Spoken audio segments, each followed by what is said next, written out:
नमस्कार, आप देख रहे हैं आवाज अड्डा और आपके साथ मैं हूं विपिन भट्ट।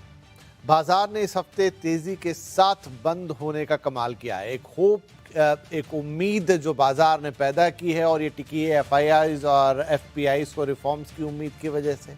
वहीं बाजार को ये भी लग रहा है कि आरबीआई रेट घटा सकता है। इसके साथ ही सरकार को आरबीआई ने एक बड़ा डिविडेंड भी दे दिया है, हालांकि बाजार बंद होने के बाद आया। लेकिन सबसे बड़ी बात यह है कि जियोपॉलिटिक्स में भी अच्छे संकेत मिल रहे हैं। अमेरिका और ईरान में डील की उम्मीद है। वहीं पीएम मोदी यूरोप के दौरे से लौटकर रिफॉर्म के एजेंडे को आगे बढ़ाने के लिए एक्शन में आ चुके हैं। कुल मिलाकर बहुत सारे ऐसे फैक्टर्स हैं जहां से उम्मीदें बंधी हैं, लेकिन फिर भी चुनौतियां तो कम नहीं हैं। तो आज का आवाज अड्डा हम इसी पर फोकस करेंगे कि ये हफ्ता कैसा था और अब इस हफ्ते ने क्या आने वाले कई अच्छे हफ्तों की नींव रख दी है। ये बातचीत होगी और इसके लिए हमारे साथ कुछ खास मेहमान हैं। कार्यक्रम में शामिल हो रहे हैं इंडस्ट्री और market expert Sunil Subramaniam, citrus advisors के फाउंडर संजय सिन्हा साहब, मार्केट एक्सपर्ट सुदीप बंदोपाध्याय और जियोजीत इन्वेस्टमेंट के सीनियर वीपी गौरांग शाह भी कार्यक्रम में शामिल होंगे। आप सभी का बहुत बहुत स्वागत है। सुनील जी, तमाम अनिश्चितताएं तो बाजार में बनी हुई हैं, ऐसा तो कमी ही नहीं है। इतनी अनसर्टेनिटी एक साथ तो पहले कभी हमने देखी भी नहीं, लेकिन उसके बावजूद ये वाला हफ्ता एक पॉजिटिव नोट पे बंद होता है। क्या माने एक रिलीफ रैली है और यहां से आगे हम एक अपवर्ड्स मूवमेंट बाजार में देखेंगे या फिर एक एक्सेप्शनल हफ्ता हो सकता है? कारण इस हफ्ते का यह है कि वॉर की स्थिति में ज्यादा और गंभीरता नहीं आई, क्योंकि दोनों तरफ से एक कोशिश जारी रही कि सॉल्व करे। उन्होंने प्रपोज किया, ट्रम्प ने मना किया, वो बात अलग है। एटलीस्ट बातचीत जारी है, वॉर एस्केलेशन की ओर नहीं जा रही है। वो नंबर वन। नंबर टू, कुछ आईआरजीसी के सपोर्ट से कुछ 10, 20, 32 टैंकर्स हॉर्मुज स्ट्रेट से निकले हैं, albeit with a payment to Iran. तो थोड़ा बहुत वो एक पॉजिटिव सिग्नल आप मान सकते हैं। तीसरी बात है कि डीआईआईस जो कि अर्निंग सीजन का इंतजार कर रहे थे अपना पैसा डिप्लॉय करने के लिए, कुछ हफ्तों के लिए बीच में मिड ऑफ अप्रैल यहाँ पर उन्होंने बहुत सावधानी से कैश को बिल्डअप किया। अभी देख रहे हैं कि वो अपना इनफ्लोस को मार्केट के अंदर बढ़ा रहे हैं। और जैसे ही अप्रैल के आंकड़े आए, वो दिखाया कि आपको एसआईपी बुक भी स्ट्रॉन्ग एंड कंसोलिडेटेड थी और ओवरऑल फ्लोस भी करीबन 3-5% पिछले महीने के माफिक 40,000 करोड़ के लेवल पे थी। तो डीआईएस की जो खरीदारी है, और उसके ऊपर जो बात है कि जिस दिन एफआईएस ज्यादा बेचते हैं उस दिन डीआईएस ज्यादा खरीदते हैं, जिस दिन एफआईएस कम बेचते हैं उस दिन डीआईएस भी अपना बाइंग कम करा रहे हैं। यानी डीआईएस क्लियरली ढूंढ रहे हैं कि अच्छे स्टॉक एफआई कोई बेच रहा है, क्योंकि उनके कारण अलग होते हैं, तो उनको खरीदा जाए। और फाइनली मैं कहूंगा कि इस अर्निंग सीजन उम्मीद से बेहतर निकली। भले ही वो अपना रॉ मटेरियल इंपैक्ट जितना मार्केट ने इंपैक्ट एंटिसिपेट किया था उससे कम आया, क्योंकि फरवरी वाले जो स्टॉक्स थे रॉ मटेरियल के उसको इस्तेमाल किया गया। तो इस क्वार्टर के अर्निंग्स लार्ज कैप के 10 से 12% मैंने देखा, मगर mid cap, small cap and micro cap 30 से 40% उनकी अर्निंग्स ग्रोथ दिख रही है।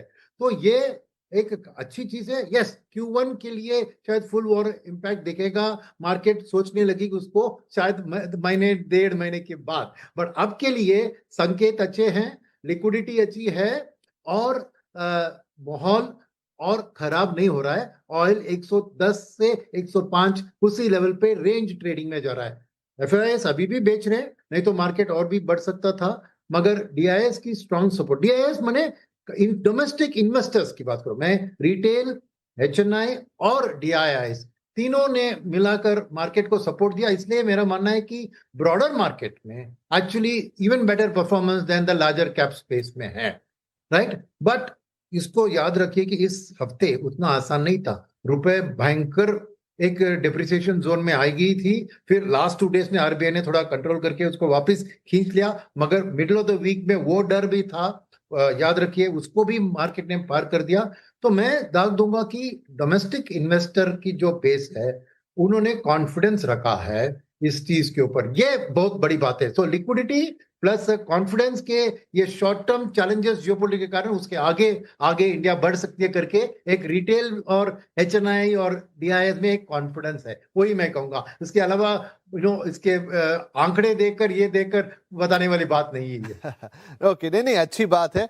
तो सुदीप साहब, बहुत सारी जगह मैंने ये कमेंट्री भी सुनी कि हम बहुत ज्यादा ओवरसोल्ड थे, तो ये बाइंग आनी ही आनी थी। और अभी सर भी कह रहे हैं डीआईएस भी खरीद रहे हैं, एचएनआईस भी खरीद रहे हैं, रिटेल पार्टिसिपेशन भी है। तो जो दर्शक हमें सुन रहे हैं इस वक्त, क्या वो भी खरीद सकते हैं? मतलब क्या वो बॉटम आ गई या वो लेवल्स आ गए जहां पर आप डेफिनेटली एक वैल्यू बाइंग करेंगे, कुछ भी नहीं खरीद लेंगे, लेकिन अब वो वक्त आ गया? देखिए विपिन जी, वैल्यू बाइंग की सजेशन तो हमेशा रहती है, पर वो अलग चीज है। और अगर आप पूछ रहे हैं स्पेसिफिकली कि बॉटम आ गया मार्केट का, ये बताना बहुत मुश्किल है। यहाँ पे तो मैं अभी भी बेट लेने के लिए तैयार नहीं हूँ। ग्लोबली और इंडिया में भी वोलेटिलिटी के बहुत सारे कारण हैं। पहली बात, जैसे सुनील साहब कह रहे थे, ये स्थिति क्लियर है कि जब तक ये जियोपॉलिटिकल इशू, पर्टिकुलरली ईरान वाला मामला रिजॉल्व नहीं होता है, तब तक ऑयल प्राइसेस ऊपर रहेंगे। और ऑयल प्राइसेस एक लेवल के ऊपर रहना इंडिया के लिए सही नहीं है। करेंसी में भी हम लोगों ने जबरदस्त प्रेशर देखा है, और इंडियन जो मैक्रो इकोनॉमिक स्थिति वो बिगड़ रहा है अगर ऑयल 100 के ऊपर रह रहा है फॉर ए लॉन्ग टाइम। और वही स्थिति हम लोग को देखने को मिल रहा है। इसके साथ साथ ये जियोपॉलिटिकल डिस्कशन तो चलता रहेगा, एक डोमेस्टिक फैक्टर पे भी हम लोग को फोकस करना चाहिए। सारे जो फोरकास्ट है, वेदर फोरकास्टर्स है, आईएमडी, स्काईमेट, किसी की भी बात करें तो सब कोई कह रहे हैं कि इस साल जो एक्सपेक्टेशन है, जो नॉर्मल है, उससे कम रेनफॉल होगा। और मॉनसून का डेफिसिट अगेन इंडिया की इकोनॉमी के लिए सही नहीं है, और उसका भी नेगेटिव असर कंजम्पशन डिमांड पे, ओवरऑल डिमांड पे देखने को मिलता है, जो कि अगेन मार्केट के लिए अच्छा नहीं है। तो ये माहौल ये है। हाँ, मार्केट बिल्कुल ओवरसोल्ड दिख रहा है बहुत सारे जगह पे। और जब भी ऐसा सेलिंग, जबरदस्त सेलिंग देखने को मिलता है, तो नेचुरली थोड़ा ओवर सेलिंग आ जाता है। तो कभी भी रिकवरी आए तो जबरदस्त शॉर्ट कवरिंग देखने को मिलता है, जो कि मार्केट को, अगर मार्केट को 50 पॉइंट ऊपर जाना था तो शायद 100 पॉइंट ऊपर जाके रुकता है। ये तो एक कॉमन अरिथमेटिकल स्थिति है। उसको अगर अलग रखें तो लॉन्ग टर्म निवेशक करे क्या? मुझे तो ये लगता है, और मैं हमेशा से ये बोलते आ रहा हूं कि देखिए, अगर आपको एक अच्छा स्टॉक आपने आइडेंटिफाई किया है और आपको ये स्टॉक खरीदना है, वैल्यूएशन के कारण आप खरीद नहीं पाए थे, तो मुझे तो लगता है आपको थोड़ा थोड़ा करके खरीदना चाहिए। एक साथ मत खरीदिए, क्योंकि किसी को मालूम नहीं है बॉटम कहाँ है, जैसे किसी को मालूम नहीं होता है पीक कहाँ है। और आप एक्यूमुलेट करना चाहें तो थोड़ा थोड़ा करके एक्यूमुलेट जरूर कर सकते हैं, और वो मुझे लगता है करना भी चाहिए, क्योंकि कहीं ना कहीं ये वेस्ट एशिया वाला प्रॉब्लम भी सॉल्व होगा और मार्केट भी ऊपर जाएगा। और मॉनसून के रिलेटेड जो चैलेंजेस है, वो भी इकोनॉमी तगड़ा है, कुछ ना कुछ आगे पीछे करके उसको एब्जॉर्ब कर लेंगे। अगर अच्छा स्टॉक आपने आइडेंटिफाई किया है, थोड़ा थोड़ा करके जरूर एक्यूमुलेट करें।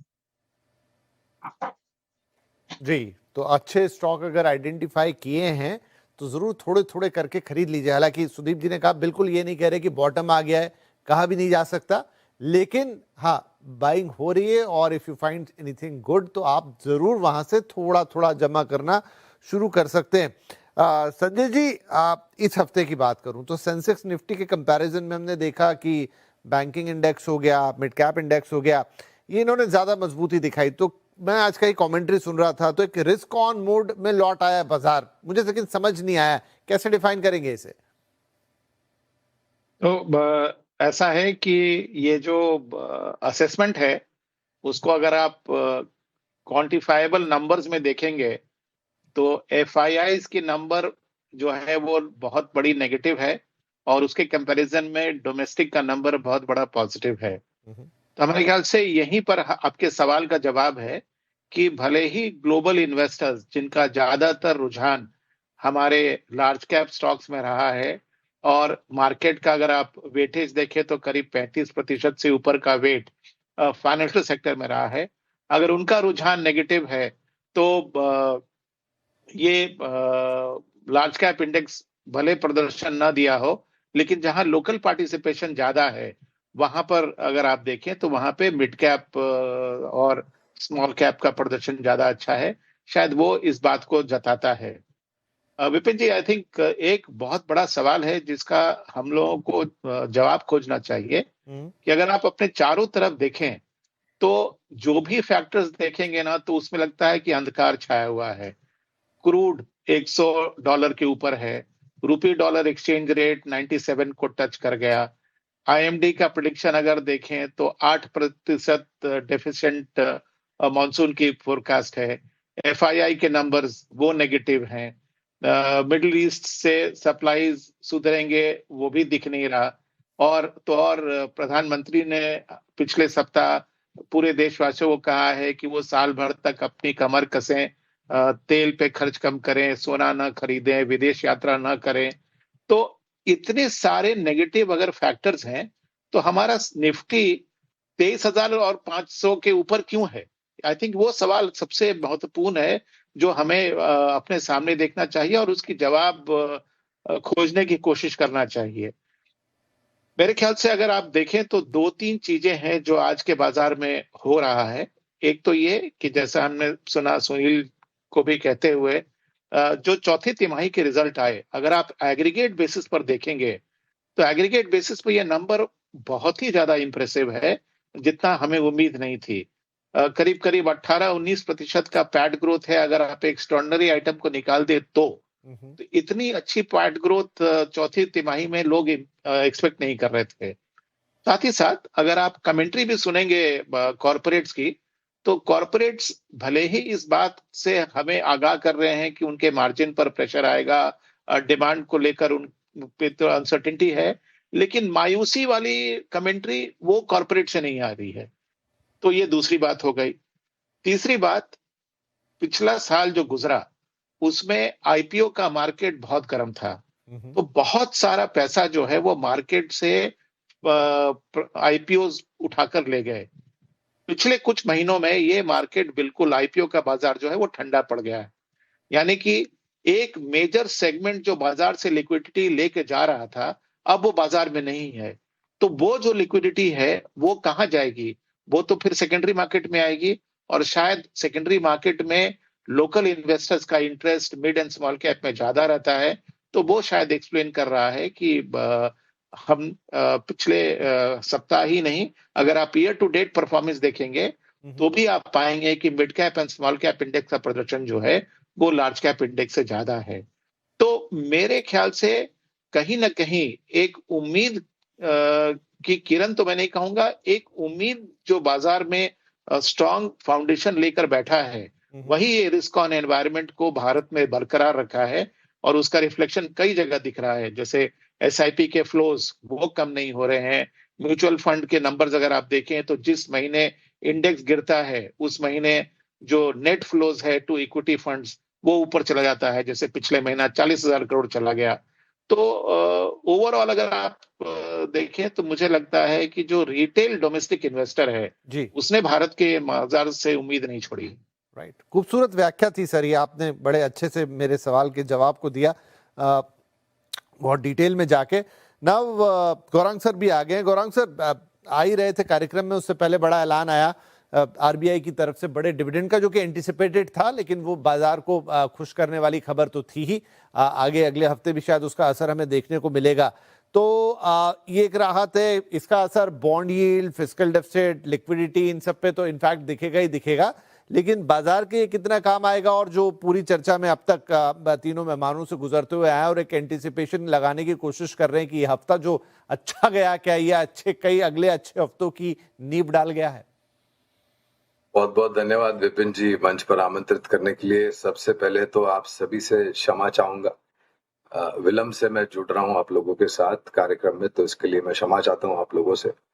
सुनील जी को, संजय भाई को और सुदीप भाई को सादर प्रणाम, आपको भी सादर प्रणाम, और सीएनबीसी आवाज के सभी दर्शकों को सादर प्रणाम और शुभ दिन हमारे तरफ से। देखिए, मैं सुन रहा था अभी, संजय भाई को भी सुन रहा था, और कुछ टिप्पणियां मैंने सुदीप भाई की भी सुनी। सकारात्मक नजरिया लग रहा है बाजार को लेकर के, ये एक व्याख्या मैं बता सकता हूं आपको, और ये क्यों। देखिए, बहुत सारी नकारात्मक चीजें, मुझे नहीं पता इसके पहले चर्चा हुई है, बल्कि मैंने सुना विदेशी संस्थागत निवेशकों की बिकवाली। तो जो आंकड़ा मैंने पढ़ा है वो करीबन 2 लाख करोड़ के ऊपर की बिकवाली जनवरी से लेकर के अब तक हमारे जो मित्र है विदेशी संस्थागत निवेशक उन्होंने की है। इसके पहले पिछले साल 2025 में भी की और शुरुआत हुई थी अक्टूबर 2024 से लेकर के। तो इस पूरे समय में विपिन जी अगर आप देखने जाए तो बहुत बड़ी मात्रा में विदेशी संस्थागत निवेशकों की बिकवाली हुई और अगर ये इसी स्तर की बिकवाली भारत को छोड़ करके अगर किसी और उभरते हुए बाजार में होती तो मेरे ख्याल से वो बाजार करीबन 50-60% नीचे होता। हमारे यहाँ पर अभी जैसे सुनील जी भी बता रहे थे, संजय जी भी बता रहे थे कि जहां विदेशी संस्थागत निवेशकों ने बिकवाली की है, स्थानीय संस्थागत निवेशकों ने खरीदारी की है और इसका बहुत बड़ा योगदान जो है वो छोटे निवेशकों की तरफ से आया है। इतनी बातें सुन ली हमने, इतनी नकारात्मक, और मैं तो ये सोचता हूँ कि मैं तो उत्साहित हो गया हूँ विपिन जी के इतनी नकारात्मक बात है ना, तो सकारात्मक आने को सही समय नहीं लगेगा। तो मैं ये देखता हूँ कि प्याला आधा भरा हुआ है, मैं ये नहीं देखता कि प्याला आधा खाली है। और अगर आप शेयर बाजार में काम करते हैं तो सकारात्मक नजरिया रखना अनिवार्य है, क्योंकि अगर आप नकारात्मक परिस्थिति में जाएंगे तो आप किसी भी प्रकार का निर्णय नहीं ले सकेंगे, चाहे बाजार में बिकवाली करने का या खरीदारी करने का, आप सिर्फ देखते रह जाएंगे। ये बातें हैं मौसम को लेकर के, बारिश की किल्लत को लेकर के, और ये जो महंगाई दर ऊपर जा रही है उसको लेकर के थोड़ी चिंता है। टिप्पणियां अभी तक नकारात्मक इस नए वित्तीय वर्ष को नतीजे जो आएंगे पहली और दूसरी तिमाही के, तो अभी तक तो कोई ऐसी नकारात्मक बातें नहीं सुनी है, लेकिन इस परिस्थिति में परिवर्तन होने के लिए ज्यादा समय नहीं लगेगा। अगर इस युद्ध को लेकर के आने वाले हफ्ते 2 हफ्ते में या शायद महीने भर में किसी भी प्रकार का एक प्रस्ताव पारित हो जाता है, हस्ताक्षर हो जाते हैं, मोहर लग जाते हैं, तो मेरे ख्याल से थोड़ा बहुत उत्साह आएगा। लेकिन विपिन जी एक चीज समझना और जरूरी है और अनिवार्य है कि अगर युद्ध विराम होता भी है तो सामान्य परिस्थिति तुरंत नहीं होगी 24 घंटे में या 48 घंटे में, क्योंकि जिस प्रकार का नुकसान हुआ है, हताशाई हुई है, उसको दुरुस्त करने के लिए और समय लगेगा। कुछ देशों ने तो ये बताया कि 3 साल से 5 साल लग सकता है। तो परिस्थिति थोड़ी कमजोर है। शायद हो सकता है कि इस साल के आधे हिस्से में हमें थोड़ी सकारात्मक बातें सुनने मिले 1 जुलाई से लेकर के 31 दिसंबर तक, लेकिन थोड़ी और हमें श्रम जो है, थोड़ा धैर्य जो है वो बना करके रखना पड़ेगा और शायद थोड़ा बहुत नीचे के तरफ के दायरे के लिए भी तैयार रहें तो अच्छा है, क्योंकि ये जो 2 पक्ष है, अमेरिका और ईरान, दोनों के किसी के ऊपर विश्वास नहीं है इनको, ना अमेरिका को ईरान के ऊपर विश्वास है, ना ईरान को अमेरिका के ऊपर। तो जब तक दस्तावेज सामने नहीं आ जाता है, किसी भी प्रकार का अनुमान लगाना मेरे ख्याल से जोखिम से कम नहीं होगा। तो गौरांग साहब ने कहा कि थोड़े और निचले दायरों के लिए भी तैयार रहना चाहिए। तो अभी हम उस बॉटम की बात कर रहे थे, तो उनके लिहाज से वो बॉटम अभी नहीं है, थोड़ा और भी नीचे जाए तो कोई बड़ी बात नहीं होगी। लेकिन हाँ, बहुत कुछ निर्भर करेगा कि वो जो 2 देश हैं वो आपस में किस तरीके से, क्योंकि बड़ा मुश्किल है दोनों को समझना। एक तरफ दोस्ती की भी बात होती है, दूसरी तरफ वो धमकी भरा अंदाज लगातार चलता है, वो पोस्चरिंग लगातार चलती है। बट एग्जैक्टली कब वो अनाउंसमेंट आएगी जिसको सब सुनना चाहते हैं, शायद थोड़ा वेट करना पड़ेगा उसके लिए। पर एक बड़ी खूबसूरत बात तो गौरांग साहब ने कही कि अगर आप बाजार में हैं तो आपको सकारात्मक रहना पड़ेगा, आपको पॉजिटिवली सोचना पड़ेगा, तभी आप बाजार को पकड़ पाएंगे। नहीं तो नेगेटिव अगर आप गए तो फिर हाँ, सवालों में आप सवाल कर सकते हैं, लेकिन सोच आपको सकारात्मक रखनी होगी, and this is good. Sunil sir, bank Nifty की बात करूं तो उसमें फिर एक तेजी दिख रही है, एक अच्छा मूव दिख रहा है। अब कुछ लोग आज दिन में सवाल पूछ रहे थे यूट्यूब पे कि क्या पीएसयू बैंक ज्यादा आकर्षक है या प्राइवेट बैंक की तरफ जाना चाहिए और हमें लगता है खरीदना चाहिए। तो वो लोगों का रुझान फिर से उस तरफ चला गया। बैंक सेक्टर वैसे अच्छा कर ही रहा था, बीच में थोड़ा ऊपर नीचे हुआ, लेकिन अब फिर उसने रफ्तार पकड़ी है, तो सवाल भी आने लग गए हैं। तो ये बात ऐसी है कि देखिए, आज के दिन में अभी भी एक आरबीआई रेट हाइक करेगी, ये सोच मन में नहीं आई है कि जो भी चीज करेंगे, क्योंकि आरबीआई ने क्लैरिफिकेशन दिया कि हम करेंसी को कंट्रोल करने के लिए रेट हाइक का इस्तेमाल नहीं करेंगे करके अनऑफिशियल सोर्सेज से आया।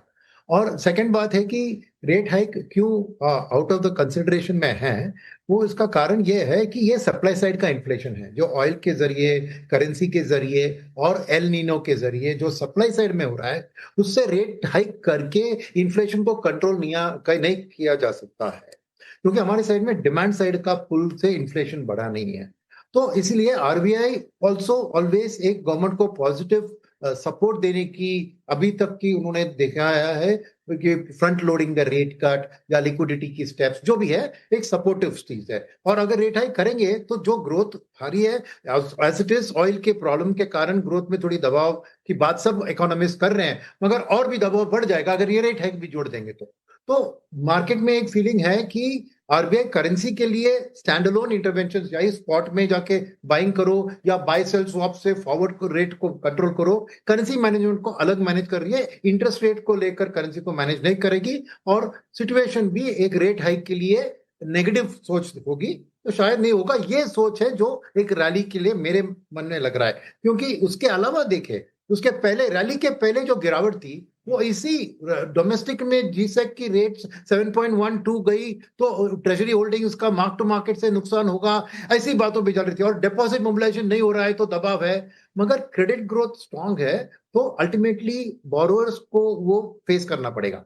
अब मैंने आरबीआई के रेट हाइक की बात की, बट आरबीआई रेट हाइक करे या ना करे, इकोनॉमी में रेट हाइक हो रहा है क्योंकि क्रेडिट ग्रोथ 16-17% पे बढ़ रही है और डिपॉजिट ग्रोथ 10-12% पे बढ़ रही है, तो ऑटोमेटिकली उसका प्रेशर बोरोस के ऊपर है और दे आर विलिंग टू पे, क्योंकि एक रॉ मटेरियल कॉस्ट बढ़ने के कारण वर्किंग कैपिटल लोन्स और दूसरा पर्सनल लोन्स में भी 16-17% का मैं ग्रोथ देख रहा हूं। तो मैं क्यों ये बात कर रहा हूं कि बैंकिंग में क्या होता है कि ऑलवेज 35% ऑफ इंडेक्स है वो, तो एफआईएस की जो रुझान होती है इंडिया के ऊपर वो इंपैक्ट करता है, क्योंकि पैसिव फ्लोज आके 35% हर रुपए में 35 पैसा तो बैंकिंग से निकलता है अगर पैसिव फंड्स पैसा निकालते तो ये स्थिति में यहां पर एक आरबीआई की ओर से एक पॉजिटिव रेट हाइक नहीं होगा करके आएगी तो ये पॉजिटिव है। अब आपने प्राइवेट और पब्लिक सेक्टर की बैंक की बात पूछी, तो देखिए शॉर्ट टर्म में कंज्यूमर की डिमांड में कमी नहीं है, रूरल डिमांड की भी रिकवरी हो रही है, कंज्यूमर ड्यूरेबल्स ऑटो सेल्स अच्छे हैं, तो ईएमआई बेस्ड बोरोइंग्स भी प्राइवेट सेक्टर को सपोर्ट कर रहे हैं।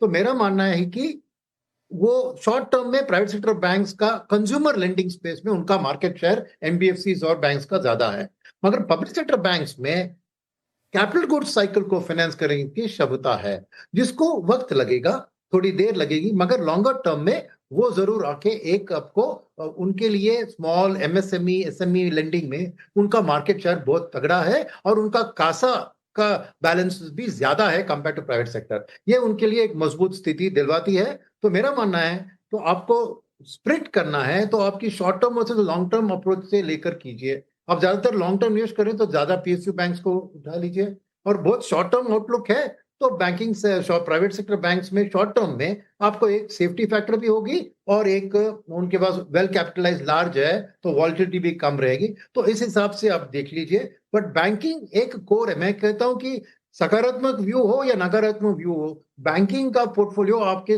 पोर्टफोलियो में रहना ही है ऑलवेज, भले ही निफ्टी में 35%, निफ्टी 500 में 25% उसका शेयर हो, आपको तो उस हिसाब से रखना ही है, आप इग्नोर नहीं कर सकते हो बैंकिंग सेक्टर को, वो blood circulation of the economy में मानता हूँ। अच्छा, ये चूंकि बैंकिंग पे बात करें, मैं एक रियल एस्टेट का शो कर रहा था सर अभी, सुदीप जी आपके पास आ रहे हैं सवाल लेके, और उस शो निकल कर आया एक थीम के ऊपर कि इन दिनों सोशल मीडिया पे लोग बहुत बातचीत करते हैं, अब तो ओपन फोरम में अपने सवाल डाल देते हैं, चाहे एक्स पे चाहे रेडिट पे, और फिर उस पर बड़ी बहस छिड़ जाती है, इनफैक्ट वो चर्चाएं वायरल हो जाती है। तो बेंगलुरु से एक चर्चा निकली, आईटी सेक्टर का ही सवाल है इसलिए वहां से लेके आ रहा हूं, साथ में बैंकिंग भी जुड़ जाएगा इसमें। तो कंसर्न था लोगों के मन में, या एक ने उठाया तो फिर सबके मन के तार उसी दिशा में हिलते गए कि क्या ये वक्त है कि मैं स्पेंडिंग करूं, मतलब आईटी सेक्टर में अलग तरीके का एक डर है कि एआई आ गया, प्लस अभी वैसे भी आगे शायद थोड़ी स्थितियां अच्छी नहीं दिख रही हैं, जॉब सिक्योरिटी उतनी है नहीं, तो लोगों ने, किसी ने सवाल पूछा कि क्या मैं नया घर खरीद लूं, क्या मैं होम लोन ले लूं। आज तो मैं ले सकता हूं लेकिन मेरे मन में डर है कि आगे मेरे साथ कुछ हो ना जाए, और फिर उसमें लोगों ने कई सवाल जवाब किए, मतलब हाउसिंग सेक्टर के साथ साथ और भी सवाल जवाब घुस गए, अदर स्पेंडिंग्स के घुस गए कि अभी थोड़ा होल्ड कर लो, अभी थोड़ा रुक जाओ, बाद में खरीद लेना, बाद में कर लेना। पॉजिटिव भी लोग थे कि पहले भी दिक्कत हुई है, 2009 में प्रॉब्लम हुआ, कोविड का प्रॉब्लम हुआ, बट हम सब फेस कर गए, मैंने तो उसी दौरान खरीदा, उसी दौरान मैंने कार ली, ये किया वो किया। तो ये साइकी कैसे काम करती है, इसका ओवरऑल रिजल्टेंट क्या आएगा? क्योंकि बैंकिंग की बात कर रहे थे, उनकी लोन बुक तो तभी अच्छी दिखेगी जब लोग स्पेंड करेंगे। मॉनसून को लेके थोड़ी आशंका है, और ये सारा जो सिनेरियो बन गया है, अगर लोगों ने स्पेंडिंग से थोड़े हाथ खींच लिए तो क्या इम्पैक्ट आएगा? जी बिल्कुल विपिन जी, मैं सुनील साहब को सुन रहा था और मेरे मन में भी ये सवाल आ रहा था कि हालांकि क्रेडिट डिमांड बहुत अच्छा है आज के दिन में, पर अगर इकोनॉमी में थोड़ा बहुत गड़बड़ हुआ, जिसका लक्षण इनिशियल साइंस दिख रहा है, क्योंकि ऑयल इतना बढ़ गया है, अब सरकार की तरफ से प्राइस पास ऑन नहीं किया गया पूरा, बट इन्फ्लेशन आएगा, और जैसे ही पास ऑन होता जाएगा इन्फ्लेशन आएगा। और देखिए, दुनिया भर के सारे एक्सपर्ट्स आप सुन लीजिए, कोई भी ये नहीं कह रहा, डोनाल्ड ट्रंप साहब छोड़ के, कि ऑयल प्राइसेस वो $60-70 पर बैरल ब्रेंट आ जाएगा। मतलब आप गोल्डन का हिसाब ले लीजिए, जेपी मॉर्गन का हिसाब ले लीजिए, या किसी का भी ले लीजिए, सब लोग कह रहे हैं कि आप 90 से 100 के रेंज में ज्यादातर व्यू वेयर कर रहा है कि अगर युद्ध विराम हो भी जाए तो 90 से $100 के बीच में ऑयल प्राइस रहेगा। अब अगर ये रहता है तो इंडिया में इन्फ्लेशन बढ़ेगा compare to what was there last year. एक बात तो ये हो गई। दूसरा, ये सब स्थिति बनने से पहले 28 फरवरी से पहले भी हम लोग डिमांड की बात कर रहे थे। कंजम्पशन डिमांड सही मायने में वापस आया, रूरल डिमांड वापस आया, अर्बन डिमांड वापस आया, नहीं आया, ये सब चर्चा हो रहा था। अब जब एक ये इन्फ्लेशन का माहौल बन गया, दूसरी तरफ मॉनसून का स्थिति को लेके बहुत सारा शंका है, तो मुझे तो लगता है कि डिमांड पे थोड़ा असर आ सकता है।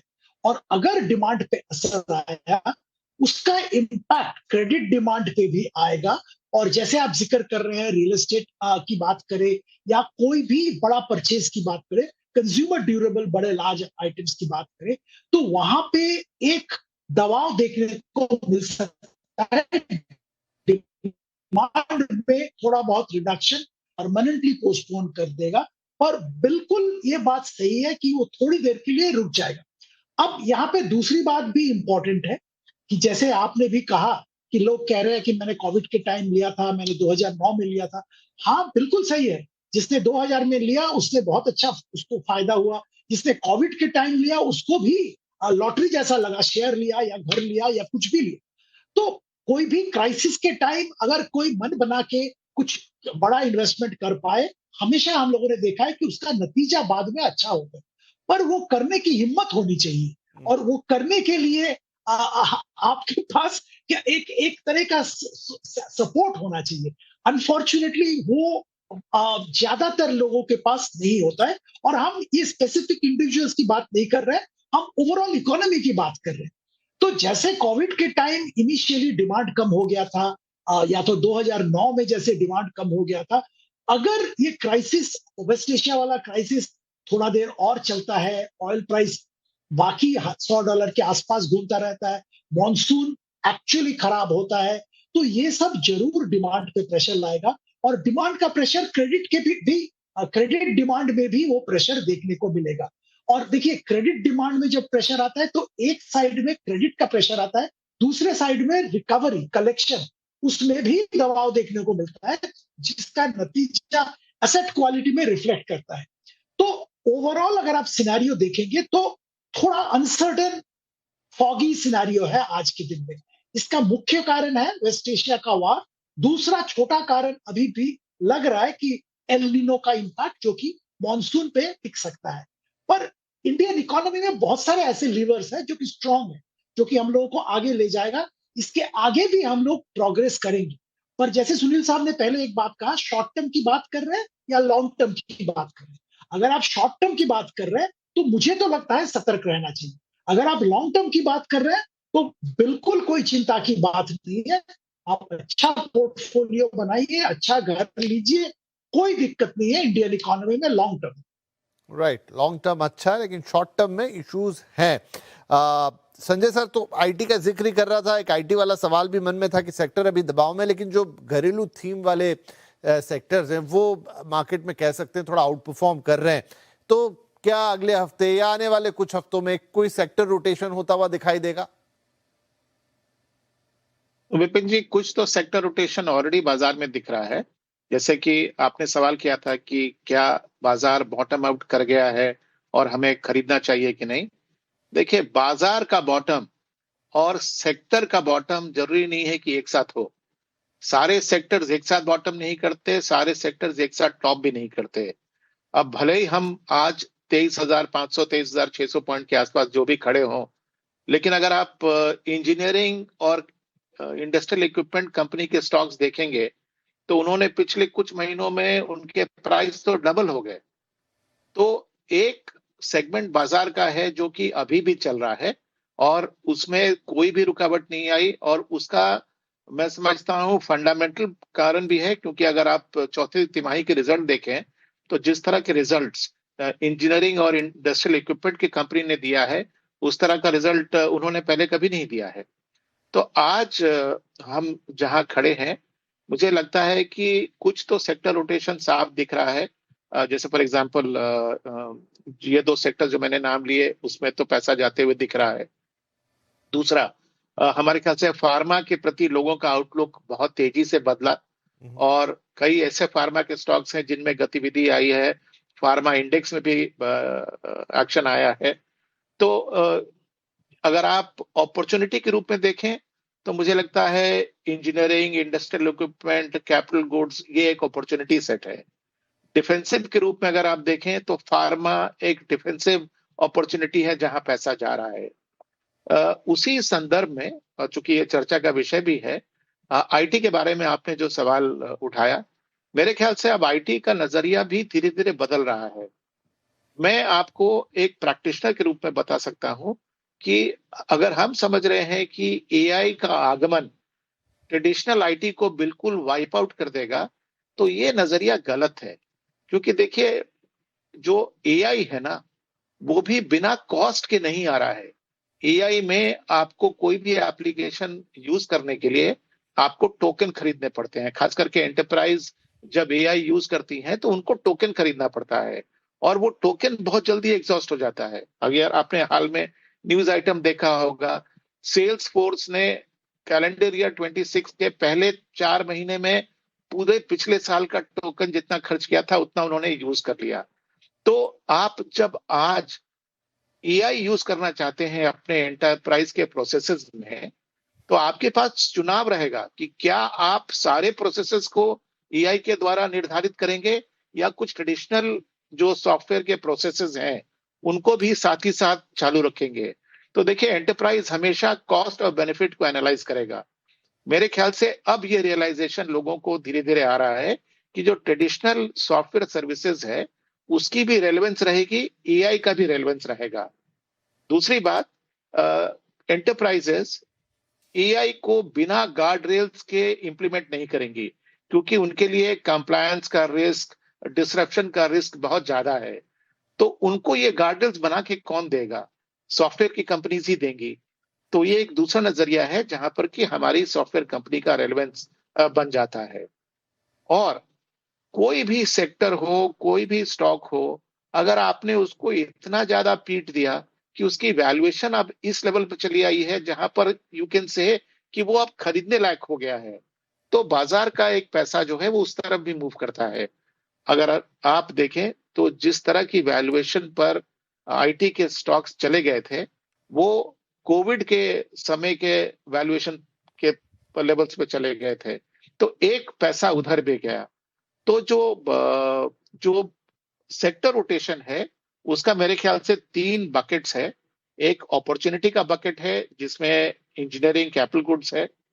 एक डिफेंसिव का बकेट है जहां फार्मा है, और एक कॉन्ट्रेरियन बकेट है जहां पर आप आज रिस्क लेके पैसा लगा रहे हैं लेकिन कल आपको उसका मैनीफोल्ड रिटर्न मिल सकता है। वो कॉन्ट्रेरियन बकेट जो है उसमें आईटी है। तो बाजार में पैसा घूम रहा है विपिन जी, बाजार स्थिर नहीं है। राइट, सही कह रहे हैं आपका कि बाजार स्थिर नहीं है और वो sector rotation already in happening है। बस आपको उसको समझना और देखना आना चाहिए, और वो उसकी दृष्टि आपने दर्शकों को दी। गौरांग सर, एक सवाल था मन में, वो मिड कैप को लेकर था।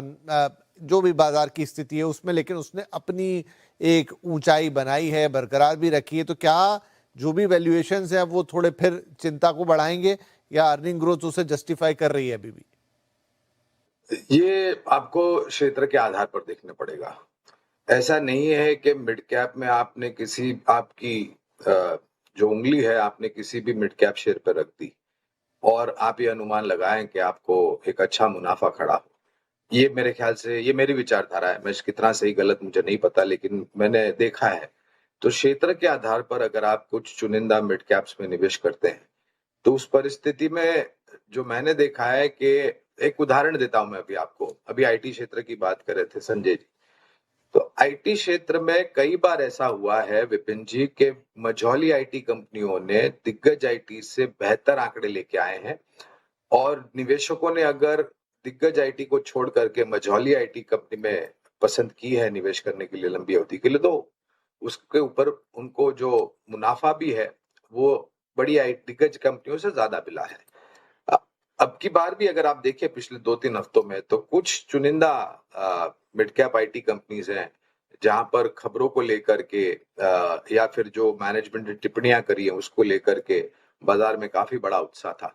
अब मैं स्टॉक स्पेसिफिक जा रहा हूं विपिन जी, तो एक डिस्क्लोजर मेरे लिए देना अनिवार्य होगा कि जो भी निवेश लायक रणनीति आपके कार्यक्रम में मैं रखूंगा, ये बुनियादी तर्क के आधार पर लंबी अवधि के लिए है, हमारी फंडामेंटल रिसर्च टीम की तरफ से। इसमें हमारी कंपनी जियोजित अथवा मेरा किसी भी प्रकार का व्यक्तिगत निवेश नहीं है, ना ही किसी प्रकार का वित्तीय लाभ मिलता है, ना ही किसी प्रकार का हितों का टकराव।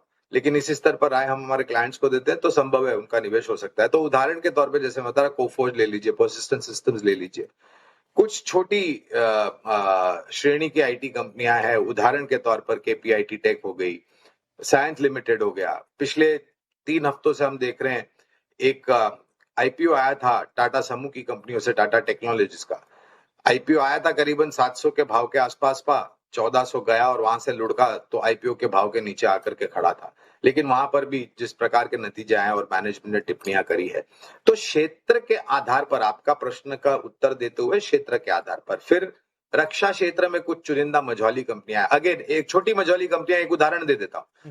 बाजार की दशा दिशा किसी को नहीं पता, लेकिन एक कंपनी है एमटार टेक्नोलॉजीज, इस पर भी हमारी खरीदारी की राय है। 127% रिटर्न इसने दिया है। 3000 वाला स्टॉक 1500 वाला, आप देखिए आज की तारीख में कहां पर जाकर के खड़ा है। तो आप क्षेत्र के आधार पर अगर आप पसंदगी रखेंगे ना विपिन जी, तो आपको ज्यादा बेहतर परिस्थिति होगी और आपका निवेश भी सक्षम और मजबूत क्षेत्र में और कंपनियों में होगा। और आप जाहिर है अगर ऐसा करते हैं आप, तो आपको उसके ऊपर मुनाफा भी बेहतर मिल सकता है। राइट। तो गौरांग साहब का ये कहना है कि बात सिर्फ मिड कैप की नहीं है। मिड कैप का मतलब ये नहीं कि आप कहीं भी कुछ भी करें, लेकिन आप किस सेक्टर को चुन रहे हैं, किस कंपनी को चुन रहे हैं। और कुछ उन्होंने उदाहरण भी पेश किए कि अगर आप सही जगह हाथ रखें, सही जगह सही चीज़ों को पिक करें, तो फिर वहाँ पर भी चीज़ें बन सकते हैं। और सही बात है कि मार्केट में अगर लार्ज कैप के साथ मिड और स्मॉल कैप या अन्य प्रकार के जो विभाजन हैं, तो वो विभाजन कहीं ना कहीं कुछ ना कुछ तो सोच के बने होंगे, वरना पूरा मार्केट ही एक ही तरीके का होता। लेकिन ये है कि उस सब में कुछ अच्छा कुछ बुरा जरूर उपस्थित होता है। और यही हमारी कोशिश होती है कि बाजार के जो तमाम ऑथेंटिक विद्वान है, ऑथेंटिक मैं इसलिए कह रहा हूँ क्योंकि सेबी भी लगातार कहती है और हम भी लगातार कहते हैं कि इन दिनों सोशल मीडिया अच्छी चीज़ है, लेकिन वहाँ पर इतनी भ्रामक चीज़ें, इतना लालच, इतना भय और इतनी मिसलीडिंग चीज़ें आ जाती हैं और कि आपको नुकसान हो जाए, वो अच्छी बात नहीं होगी। इसीलिए हमारे साथ जो भी विद्वान जुड़ते हैं, जो भी मार्केट एक्सपर्ट जुड़ते हैं, वो यहाँ आकर ऑथेंटिक बातें करते हैं और बरसों से कर रहे हैं और उनका भरोसा बरकरार है। और इसीलिए हम सबको आमंत्रित करते हैं। इसलिए इनकी बातें सुनना अच्छा भी लगता है और इनफैक्ट हजारों लाखों लोगों को फायदा होता है। तभी तो आप हमें देखते हैं। एक छोटा ब्रेक ले लेते हैं यहाँ पे। ब्रेक के बाद आप अपने सभी एक्सपर्ट से अगला हफ्ता क्या करना है और उसके बाद उसका लॉन्ग टर्म व्यू कि भाई अगला हफ्ता तो अगले लॉन्ग टर्म का एक हफ्ता ही होगा, लेकिन लॉन्ग टर्म में क्योंकि ज़्यादातर बातें हम उसी हिसाब से आपको बताते हैं, क्या करना है, कैसी चीज़ें पर्सपेक्टिव में दिख रही हैं, आपकी रणनीति क्या होगी, स्टॉक सेक्टर ये सब आप किस तरीके से देखेंगे ताकि बाजार में आपके निर्णय बेहतर हों, अच्छे हों और फायदे वाले हों। एक छोटा ब्रेक के बाद ये सलाह आपकी।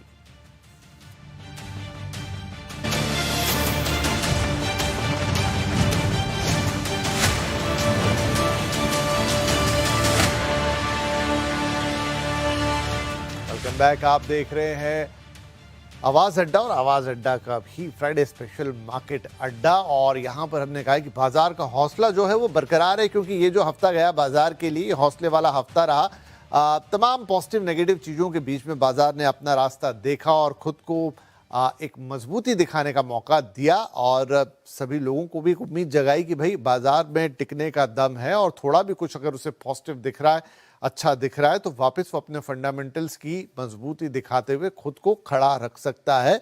तमाम सेंसेक्स निफ्टी हमने कहा कि करीब 1/4% से ज़्यादा चढ़ गए या उसके आसपास चढ़े। मिड कैप तो काफ़ी ऊपर गया। बैंकिंग ने अच्छा प्रदर्शन किया और एक पॉजिटिव नोट के साथ ये हफ्ता खत्म हुआ है। लेकिन अब बड़ा इंपॉर्टेंट होगा कि अगला हफ्ता कैसा रहेगा, क्योंकि जिस अनसर्टेनिटी से हम गुजर रहे हैं उसमें वक्त को बदलते देर नहीं लगती। लेकिन वक्त बदल सकता है, फंडामेंटल इतनी आसानी से और इतनी जल्दी नहीं बदलते। तो बाजार के फंडामेंटल, बदलता वक्त, अगला हफ्ता और आने वाला कुछ और समय, इन सारी चीज़ों को लेकर अब अपने मेहमानों से जानने की कोशिश होगी कि यहाँ से इस धरातल से अपनी रणनीति को हम कैसे बनाएं। तो एक एक करके मैं आप सभी लोगों से आपके सुझाव चाहूँगा कि जो हमारे दर्शक या हमारे निवेशक हमें देख रहे हैं, यहाँ से वो अपनी स्ट्रैटेजी किस तरीके से रखें। एक हफ्ते के लिए भी अगर देखें तो कैसे देखें और मिड टू लॉन्ग टर्म भी अगर देखें तो कैसे देखें। सुनील जी, आपसे शुरुआत करता हूँ। एक हिस्सा हमने इस 2026 का कवर कर लिया है और आगे अभी ये और काफ़ी बड़ा हिस्सा बाकी है, तो कहीं मध्य के आसपास हम खड़े हैं। सारी सिचुएशन हमारे सामने है। यहाँ से आगे चलते हुए मार्केट को कैसे समझना है, किस रणनीति के साथ आगे जाना है? हाँ, देखिए, मैं एक चीज कहूंगा। एक पहले इस हफ्ते की बात कही अपने, जो आने वाली हफ्ता है उसमें ज्यादा कुछ बदलाव नहीं देख रहा हूँ मैं, बिकॉज मैं नहीं समझता हूँ कि एक हफ्ते में वॉर खत्म हो जाएगा। मैं नहीं समझता हूँ कि एक हफ्ते में एफआईआई अपना रुझान बदलेंगे, ना ही आपको डीआईएस या रिटेल और एचएनआई अपना कोई भी आउटलुक बदलाएंगे। तो मेरे ख्याल में रेंज बाउंड मार्केट रहेगा, यानी लार्ज कैप का प्लस और माइनस मैक्स 1% और मिड एंड स्मॉल कैप का प्लस और माइनस 2%, उसी रेंज में ट्रेड होगा। सेक्टर रोटेशन जारी रहेगी। जैसे अर्निंग्स तो लार्जर कंपनीज की हो गई है, मगर स्मॉल एंड माइक्रो में अभी भी अर्निंग्स आना बाकी है, तो अर्निंग्स के बेसिस पे थोड़ा सेक्टर रोटेशन और भी होगा। तो इस हिसाब से मेरे ख्याल में इस हफ्ते जो भी आई थिंक संजय जी ने कहा था कि आप डाइवर्सिफाइड और स्टैगर्ड रहिए, वही सलाह दूंगा। कोई बदलाव एक हफ्ते के लिए कुछ चेंज नहीं करना।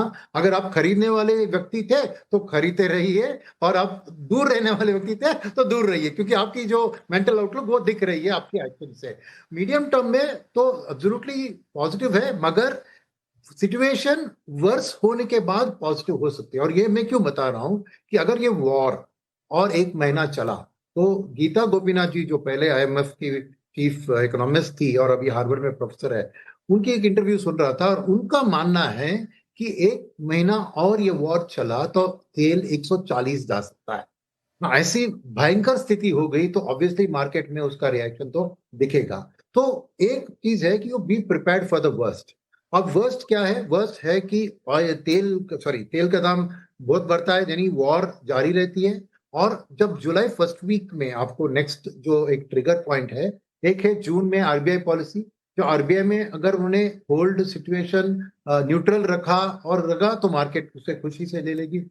उन्होंने हॉकिश स्टांस टिल्ट कर दिया, थोड़ा नेगेटिव होता है मार्केट में शॉर्ट टर्म में। फिर जुलाई में जब अर्निंग रिजल्ट्स आएंगी, सबको पता है कि Q1 की रिजल्ट अच्छी नहीं होगी, बिकॉज पूरे 2-3 महीने का रॉ मटेरियल इनपुट का कॉस्ट का इंपैक्ट मार्जिन के ऊपर दिखेगा।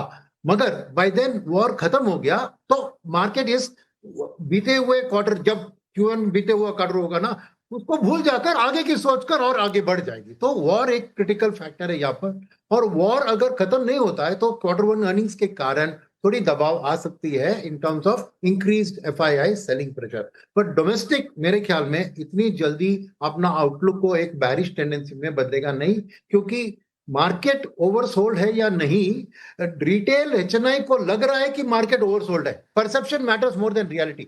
तो क्योंकि उन्होंने मार्च का करेक्शन देख लिया, उसके बाद उनको लगा कि मेरी पोर्टफोलियो का तो बहुत करेक्शन हो गया, अभी मैं एवरेज करूं, तो वो सिलसिला जारी है और जारी रहेगा। क्योंकि इतना कॉन्फिडेंस का शेकिंग मैं नहीं देख रहा हूं कि उतने रिटेल इन्वेस्टमेंट में आएगा, और एसआईपी को बंद करके निकालना भी मुश्किल है। तो मीडियम टर्म में आउटलुक में मैं समझूंगा कि ऐसी स्थितियां बाइंग अपॉर्चुनिटी बनेगी। तो staggered, keep accumulating, stay diversified. Sector call मत लीजिए, क्योंकि अगर वॉर के बिगिनिंग में सोचते कि बैंकिंग बहुत प्रोटेक्टेड होगा, बैंकिंग सबसे ज्यादा गिरा है वॉर के शुरुआत के बाद। तो ऐसा कोई प्रोटेक्टेड सेक्टर्स नहीं है, तो डाइवर्सिफाइड रखिए। आईटी के बारे में एआई के कारण नेगेटिव सोचेंगे, मगर वैल्यूएशन का करेक्शन 23% गिर चुका है YTD। तो वैल्यू वर्सेस ग्रोथ की प्ले में वैल्यू का भी एक सिलसिला होता है। तो मेरे ख्याल में मीडियम टर्म में आउटलुक अच्छी है, बिकॉज वॉर एक शॉर्ट टर्म फिनोमिनन है। वॉर का कंप्लीट अनरेवलिंग, जैसे संजय जी और सिन्हा जी जिन्होंने बताया था, it will take some time, but as long outlook है कि वॉर खत्म होगी और अच्छे दिन आ रहे हैं मार्केट के लिए, वो काफी है बढ़ने के लिए। तो मैं वही कहूंगा कि शॉर्ट टर्म में वॉलेटिलिटी रहेगी, अगर रेंज बाउंड रहेगी ज्यादा, अनलेस तेल 140 तक जाता है जैसे गीता जी ने वार्निंग दिया है। बस वही एक चीज मन में रखना है, इसलिए स्टैगर्ड एक्यूमुलेटेड डाइवर्सिफाइड पोर्टफोलियो में रहना, यही मेरी सलाह है।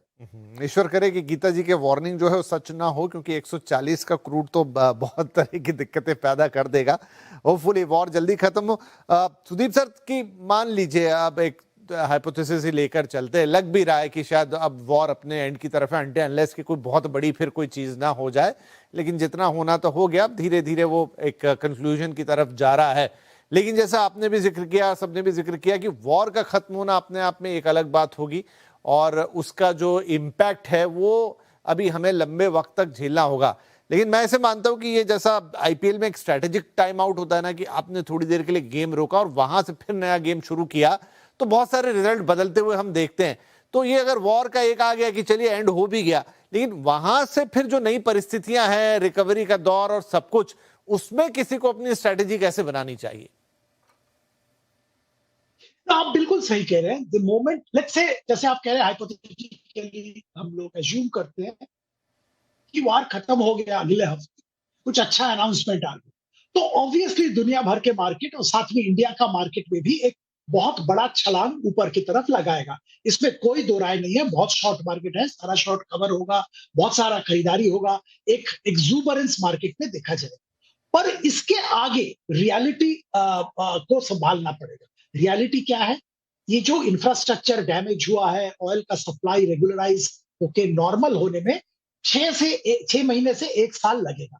ये मतलब मैं 3-5 साल की तो बात नहीं कर रहा हूं, पर मिनिमम 6 महीना लगेगा, और मुझे लगता है मैक्सिमम 1 साल के तक नॉर्मल होगा। तो एक ये फैक्टर मार्केट रियलाइज करे। दूसरा फैक्टर हम लोगों को रियलाइज करना होगा, जिसका डिस्कशन इतना नहीं हो रहा है, कि एफआईआईज अक्टूबर 2024 से इंडिया में बिकवाली कर रहे हैं, और उसके रीजंस बहुत सारे हैं। अब वो दूसरे चर्चे में हम लोग बात कर चुके भी हैं और आगे भी करेंगे जरूर। और इसका वार के साथ कोई रिलेशन नहीं है। वार के बहुत पहले से बेच रहे हैं, और मुझे तो लगता है वार के बाद भी बेचेंगे, क्योंकि उनका बिकवाली के रीजंस कंप्लीटली डिफरेंट है।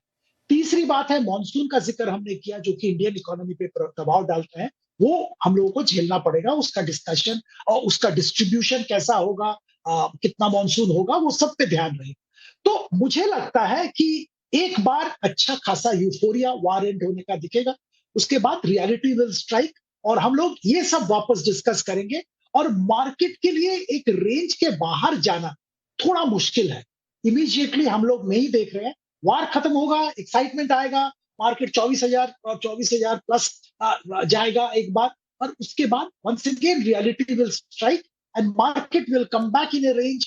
हम लोग वही एफआईआई क्यों बेच रहा है, तेल के प्राइसेस कब कम होंगे, डॉलर रुपी अच्छा कब होगा, और मॉनसून का नेगेटिव इंपैक्ट कहां तक हम लोगों को खींचेगा, इन्फ्लेशन बढ़ रहा है तो अभी उसका क्या होगा, ये सब डिस्कशन पे आ जाएंगे, क्योंकि ये रियलिटी है, और ये रियलिटी वार के बाहर है। इसलिए हमको ध्यान में रखना पड़ेगा। ठीक है, सही है। ये भी एक कि एक बार वॉर खत्म हुआ, एक यूफोरिया आएगा, एक लेवल अचीव हो जाएगा, लेकिन उसके बाद जब चीजें बैक टू नॉर्मल होंगी, तो सर संजय जी, जब चीजें बैक टू नॉर्मल होंगी, मतलब कि जब एक्सटर्नल फैक्टर या कैटलिस्ट काम नहीं करेंगे, तो फिर क्या हम वापस से बाजार को वही जो हमारी फंडामेंटल दृष्टि है उसी हिसाब से देखना शुरू करेंगे? क्योंकि अभी तो जो वॉर लाइक सिचुएशन या कोविड लाइक सिचुएशन, वहां तो सारे फंडामेंटल फेल हो जाते हैं, अच्छी साइड भी बुरी साइड भी, अच्छी चीज भी लपेटे में आ जाती है, बुरी चीज को भी मौका मिल जाता है। लेकिन जब ये सब थोड़ा नॉर्मलाइज हो जाएगा, प्लस कंसिडरिंग द फैक्टर कि रिकवरी का भी एक टाइम लगेगा और बाकी फंडामेंटल नॉर्मल होते हुए दिखाई देंगे, तब आप कैसे चीजों को रीड करेंगे? तब आप क्या समझ के, क्या फिर आप क्वार्टरली अर्निंग्स पे ही ध्यान देंगे, कंपनी के फंडामेंटल पढ़ेंगे, या किस हिसाब से अपना डिसीजन मार्केट में लेंगे? तो विपिन जी, मैं तो बाजार का एक छोटा हिस्सा हूं, मुझे बाजार के ब्रॉडर जजमेंट के सामने झुकना पड़ेगा। तो मेरी ओपिनियन क्या है वो एक माने रखती है, और बाजार किस तरह से बिहेव करता है वो दूसरा माने है। अगर आप देखें तो जो दो सिंबल बाजार को चरितार्थ करते हैं वो है बुल और बेयर, और जैसा आप सब जानते हैं कि ये दोनों एनिमल्स बहुत वेल बिहेव नहीं है। तो बाजार जब बेरिश होता है तो बहुत ज्यादा हो जाता है, बुलिश होता है तो बहुत ज्यादा हो जाता है। तो उनका जो बाजार का बिहेवियर है वो बहुत रैशनल नहीं होता। लेकिन हम निवेशक हैं, हमारा बिहेवियर रैशनल होना चाहिए। तो मैं बिल्कुल सहमत हूं, जैसा सुनील जी ने कहा, सुदीप जी ने कहा, ये बिल्कुल उनके ओपिनियन से मैं सहमत हूं। मैं अगर निवेशक हूं तो मेरे ख्याल से मेरे 3 प्रिंसिपल्स होने चाहिए इन्वेस्टमेंट के। पहला प्रिंसिपल जो है वो ये कि मुझे सारे एग्स एक ही बास्केट में नहीं डालने चाहिए। पिछले कुछ महीनों का अगर आप एक्सपीरियंस देखें तो बाजार में जब गिरावट आई तो सिक्लिकल्स में गिरावट ज्यादा हुई, डिफेंसिव स्टॉक्स में गिरावट कम हुई। तो जो पहला प्रिंसिपल है वो ये कि आपको जब आप पोर्टफोलियो बनाएं तो उसमें डिफेंसिव स्टॉक्स और सिक्लिकल स्टॉक्स दोनों का एक सम्मिश्रण होना चाहिए, और tactically depending upon the market situation ये प्रोपोर्शन आप कम और ज्यादा कर सकते हैं। तो ये प्रिंसिपल नंबर 1 होना चाहिए। दूसरा, बाजार हमेशा एक ही गति से बढ़ता नहीं है, उसमें उतार चढ़ाव हमेशा बना रहता है। तो दूसरा प्रिंसिपल जो मुझे फॉलो करना चाहिए वो ये करना चाहिए कि मुझे स्टैगर करके इन्वेस्ट करना चाहिए। ऐसा नहीं कि अगर मेरे पास 100 रुपए की पूंजी है तो मैं आज जाकर पूरा 100 रुपया आज ही के बाजार में लगा दूं। मुझे अपने सेक्टर्स का, स्टॉक्स का चुनाव सही तरह से करना चाहिए, और फिर उसमें जो निवेश है उसको स्टैगर रूप में यानी कि इंस्टॉलमेंट्स में मुझे करना चाहिए। ये सेकंड प्रिंसिपल होना चाहिए। और जो तीसरा प्रिंसिपल है वो ये कि अगर हम शॉर्ट टर्म पर नजर रखकर इन्वेस्टमेंट करेंगे तो हमारा लॉन्ग टर्म वेल्थ क्रिएशन नहीं होगा। इसी के लिए बेहतर यह है कि आप नजरिया थोड़ा लंबा बनाएं और उसको नजर में रखते हुए अपना इन्वेस्टमेंट करें। जैसे आज का अगर कॉन्टेक्स्ट देखेंगे तो आज शायद कोई भी सिक्लिकल स्टॉक्स में पैसा डालने से घबराएगा, क्योंकि उन स्टॉक्स में वोलेटिलिटी बहुत ज्यादा है। लेकिन जैसा सुदीप जी कह रहे थे कि अगर आपका नजरिया थोड़ा लंबा है तो फिर तो आपको सिक्लिकल स्टॉक्स में इन्वेस्टमेंट करना चाहिए। ठीक है। तो तीसरा जो ये है वो ये कि आपको थोड़े लंबे अवधि का अपॉर्चुनिटी देख के निवेश करना चाहिए। ठीक है, तो ये आपके पास समय है तो मैं 4 बास्केट बता सकता हूँ, 5 अब चूंकि सर समय बिल्कुल ही मेरा पास समाप्त हो गया, लेकिन अभी गौरांग सर का जो टेक है वो बाकी है। तो गौरांग सर, आपका क्या राय रहेगी? फिर समय बचा तो जरूर मैं आपसे लेता हूं। देखिए, बाजार सभी जोखिमों के अधीन होता है, राष्ट्रीय स्तर पर, अंतर्राष्ट्रीय स्तर पर। बाजार में निवेश करने से किसी भी प्रकार की गारंटी आपको नहीं मिलती, ना तो आपके पूंजी पर और ना ही वो पूंजी के ऊपर जो मुनाफा मिलता है उसके ऊपर। अगर आपके पास जोखिम झेलने की क्षमता है तो हम दोनों हाथों से आपका स्वागत करेंगे, और अगर आपके पास जोखिम झेलने की क्षमता नहीं है तो मैं दोनों हाथ जोड़ करके नम्र विनती करूंगा कि आप शेयर बाजार से दूर रहिए। ऐसा कोई व्यक्ति नहीं है, और मेरे ख्याल से मंच पर उपस्थित जो महानुभाव बैठे हैं वो मेरे से सहमत होंगे। कोई ऐसा व्यक्ति नहीं है जो आपको बता देगा ये स्तर एकदम निचला है और यहाँ से आप खरीदारी शुरू कर दीजिए, या फिर ये स्तर ऊपर का बन गया है तो आप यहाँ से बिकवाली शुरू कर दीजिए। तो वो जो टॉप और बॉटम पकड़ने की बात है ना विपिन जी, इसमें आप समय व्यर्थ करते हैं। और जैसे अभी काफी सारे महानुभाव बता रहे थे, और मेरे भी व्यक्तिगत राय यही है कि आपको अपना निवेश अलग अलग क्षेत्र में और अलग अलग एसेट क्लासेस में अपनी उम्र के हिसाब से, जोखिम झेलने की क्षमता के हिसाब से और अनुमानित जो मुनाफा कमाना है उसके हिसाब से फैला करके रखनी चाहिए। पूरा पैसा एक समय पर लगा देंगे और ये सोचेंगे कि कल मेरे हाथ में बाजार नहीं आएगा, तो ये मेरे ख्याल से नासमझी वाली बात होगी। किश्तों में पैसे लगाए धीरे धीरे करके और फिर गिरावट पर जुड़ते जाए क्षेत्र के आधार पर, ये सब परिस्थिति में। और अगले हफ्ते की आप बात कर रहे थे तो विपिन जी, अगला हफ्ता छोटा है, गुरुवार को मेरे ख्याल से छुट्टी है, तो अगला हफ्ता काफी उठापटक वाला भी हो सकता है और एफएनओ की एक्सपायरी भी होगी मेरे ख्याल से, क्योंकि गुरुवार को छुट्टी है तो बुधवार को मेरे ख्याल से महीने की एफएनओ की, तो उथल पाथल जो है वो बाजार में अगले हफ्ते काफी होने की संभावना मुझे लग रही है। लेकिन अगर ये सब छोड़ करके, जैसे मैं पहले कार्यक्रम की शुरुआत में जब मैं जुड़ा, मैंने कहा कि अगर लंबी अवधि का नजरिया है और शेयर बाजार में सकारात्मक नजरिया, क्षेत्र है, रक्षा क्षेत्र है, ऊर्जा उत्पादन क्षेत्र है, सीमेंट क्षेत्र है, शेयर बाजार से जुड़ी हुई यानी कि भारतीय शेयर बाजार क्षेत्र, Indian capital markets, capital goods engineering sector है, अगर थोड़ी बहुत जोखिम झेलने की क्षमता ऊपर की तरफ है, ऑटो है, एफएमसीजी है, बैंकिंग एंड फाइनेंस, मेरे ख्याल से सुनील जी बता रहे थे कि अगर आपका पोर्टफोलियो है तो उसमें एक बहुत ही महत्वपूर्ण अंग वित्तीय क्षेत्र होना चाहिए। मैं बिल्कुल सहमत हूं उस बात से। जी। सरकारी बैंक, निजी क्षेत्र की बैंक और मजबूत एनबीएफसीज और बहुत सारे विकल्प आपको दिग्गजों के साथ साथ मझौले क्षेत्र में भी मिल जाएंगे यहाँ पर। राइट, तो कुल मिला के मुझे ऐसा लग रहा है कि एक ये युद्ध वाला मामला अगर साफ होता हुआ नजर आ जाए, जिसकी उम्मीद अब लग रही है, तो वो जो स्ट्रेटेजिक टाइम आउट है वो बहुत करीब है। वो मौका देगा आपको 2 मिनट रुक के सुस्ताने का, सोचने का, नए तरीके से स्ट्रेटेजाइज करने का और फिर बाजार में एक नई चाल की शुरुआत करने का। तब वो सारी बातें आपको ध्यान में रखनी है जो आज हमारे चारों एक्सपर्ट्स ने, विद्वानों ने आपको बताई है। तो मुझे लगता है ये कार्यक्रम जरूर सुनिए, बार बार सुनिए। ओवर द वीकेंड आप इसे कई बार टीवी पे तो देख ही पाएंगे, लेकिन वहां मिस होता है तो आप हमारे यूट्यूब हैंडल पे पूरा एपिसोड पाएंगे। इनफैक्ट इसके छोटे शॉर्ट चंक्स भी पाएंगे। आपको अगर अच्छा लगे तो आप अपने किसी ऐसे साथी को जो कि बाजार में इन्वेस्ट करना चाहते हैं उन्हें जरूर भेजिए, क्योंकि ये फंडामेंटल बातें हैं और गहराई वाली बातें। ये ऐसा नहीं है कि ये खरीदो कल इतना हो जाएगा, वो खरीदो कल इतना नहीं, ये ज्ञान की बातें हैं। अगर आप इन्हें समझ गए तो यकीन मानिए बाजार में आप कभी गलती नहीं करेंगे और ये बाजार में रहने का सबसे बड़ा गुण या सबसे बड़ी रिक्वायरमेंट है। बहुत बहुत धन्यवाद आप सभी महानुभावों का वक्त निकाल के हमारे साथ इस कार्यक्रम में भाग लेने के लिए और अपनी राय रखने के लिए। बहुत बहुत नमस्कार।